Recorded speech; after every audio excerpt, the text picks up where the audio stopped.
story ay tungkol kay Happy-Go-Lucky Dara and kay Forgetful Seth. So, ayan, mamimit ni Dara si Seth and eventually they will fall in love with each other, and sa latter part, doon na lang malalaman ni Dara na meron palang Alzheimer's si Seth. Na ika'y kapiling ko ang aking buhay, ang aking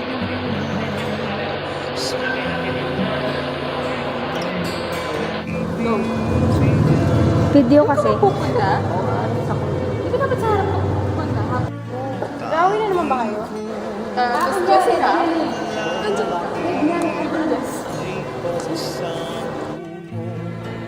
kailan may di magmamaliw ang apoy sa puso ko habang may buhay. So, basically, it's just a normal love story nung una. Yung boy meets girl, and then may love sila, and then happy ending. But then I thought, kailangan ng twist. So, nag-isip ako kung paano siya malalagyan ng twist. And naalala ko, yung lolo ko, may Alzheimer's siya. And yung Alzheimer's niya is malala na tipong nakalimutan niya na may asawa siya. Asawa niya yung lola ko. So, yun ang naisip ko na ilagay siya sa story para magkaroon siya ng 3, 2, 1. Oh, Iha! Ba't hindi mo ka? Magagabi na. Oo nga po eh, pero hindi ko pa si Seth eh. Naku, bumalik ka na lang. Anong oras na? Di ba kaya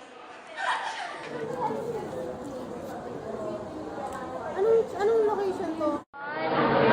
Yan. Favorite place ko. Wow!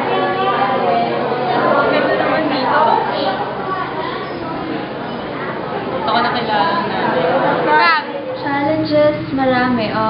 Weather, talent, light, sound, location. Ayun, weather kasi recently may bagyo. Shoot kami sakto, may bagyo, umuulan. Kailangan namin tumigil. So, kakabit noon, kailangan namin maghanap ng bagong location na pwede kami, papayagan kaming mag-shoot kasi yung una namin, pinapaalis kami. Talent, mahirap maghanap ng talent, sobra. Kasi yung iba hindi pwede, yung iba pwede, pero dapat parang may talent fee, ganun.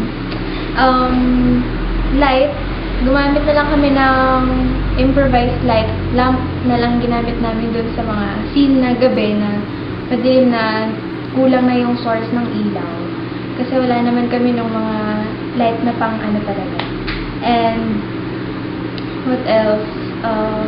Sound, yung sound ng voice. Kasi minsan nakaka-distract yung sound na nanggagaling sa iba. So, wala naman kaming mic. Pero, okay naman. Nagawa naman namin ng paraan yung sound sa voice. Kaya po kayo maaalala.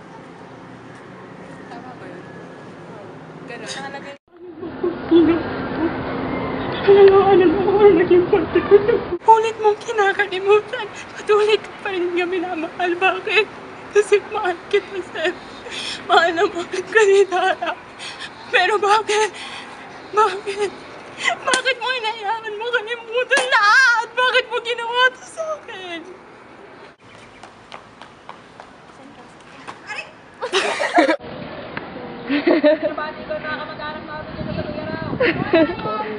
Sira ulo. Kayo naman, dalawa. Mag-upload ka kagad, Jimmy. Video to Hello. Expectations ko sa movie, I expect this movie to be a tearjerker one. Gusto ko maiyak lahat, maramdaman nila yung nararamdaman ni Dara and somehow ni Seth. And so far yung mga dun sa buong production sa Finn, okay lahat, kumilos lahat, very cooperative, even the actor. Yung director namin, si Aika, nagtutulungan kaming dalawa, walang sapawan, and yung production assistant, si Jamie, naglilista siya ng mga dapat ilista, and yung cameraman, mabilis makakuha ng dapat right angles, and the editor, mabilis siya matuto, mabilis ang pick up niya, parang yung cameraman. And syempre yung actors, si Dara, sobrang galing niya umiyak. Nag-shoot kami, ako din, naiiyak ako, parang nafe-feel ko siya.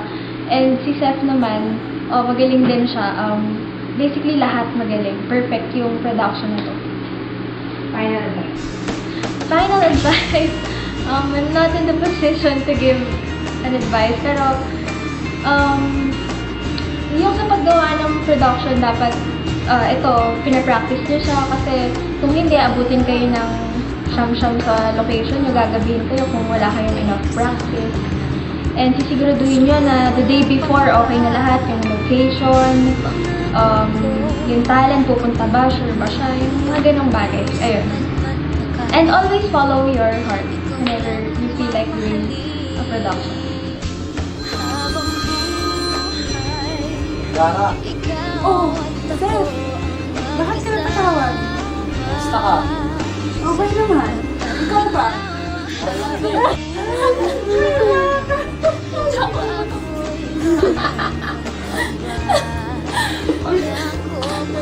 Sabay.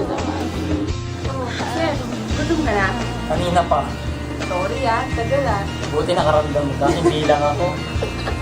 Bakit hindi ka ba nag-dance? Kaming lahat. Talaga? O baka ikaw lang? Hindi, pati cameraman natin eh, pati director, pati behind the scenes. Gano'n. Dahil ba? Baka hindi, yun yung tawag niya eh. Sorry, pwede bang sorry? Uy, ako yun Hindi pwede mag-sorry, dapat pakainin mo na kami. Gano'n, lumating ka. Matagal na.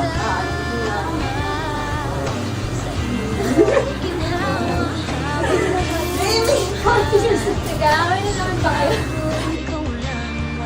Say hi, Nihon! Pangako ko ito habang buhay. Mawalay man sa piling ko, di mag-aalala. Pagkat pangako mo